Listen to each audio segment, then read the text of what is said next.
हातमाग कौशल्याला जागतिक ओळख मिळवून देण्यासाठी हातमाग उत्पादनं खरेदी करण्याचं आणि त्यासंबंधीचे व्हिडिओ शेअर करण्याचं पंतप्रधानांचं राष्ट्रीय हातमाग दिनानिमित्त आवाहन. राष्ट्रीय हातमाग दिनानिमित्त आयोजित राष्ट्रीय कार्यक्रमात राष्ट्रपती होणार सहभागी. संत कबीर हातमाग पुरस्कार आणि राष्ट्रीय हातमाग पुरस्कारांचं होणार वितरण.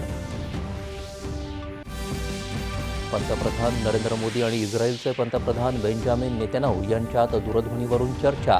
भारत इस्रायल विशेष धोरणात्मक भागीदारीतल्या निरंतर प्रगतीचा घेतला आढावा. भारत अमेरिकेकडून इंधन मिश्रणासाठी मोठ्या प्रमाणावर इथेनॉल आयात करत असल्याचा प्रसारमाध्यमांमध्ये करण्यात येणारा दावा निराधार आणि वस्तुस्थिती विरुद्ध, केंद्र सरकारनं केलं स्पष्ट.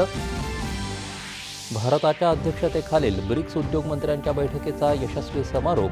वाढीव सहकार्याद्वारे औद्योगिक विकासाला चालना देण्यासाठी संयुक्त जाहीरनामा मंजूर.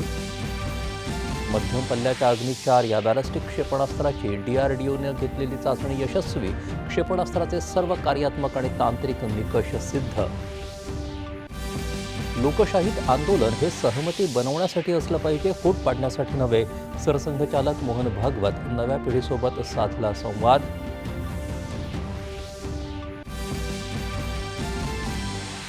होर्मुझची सामुद्रधुनी 60 दिवसांसाठी पुन्हा खुली करण्याबाबत इराण आणि ओमान यांच्या समझोता. या कराराला इराणच्या सर्वोच्च राष्ट्रीय सुरक्षा परिषदेची मंजुरी बाकी. जात प्रमाणपत्र पडताळणी प्रक्रियेत कोणताही राजकीय हस्तक्षेप नसतो, मुख्यमंत्री देवेंद्र फडणवीस यांनी केलं स्पष्ट.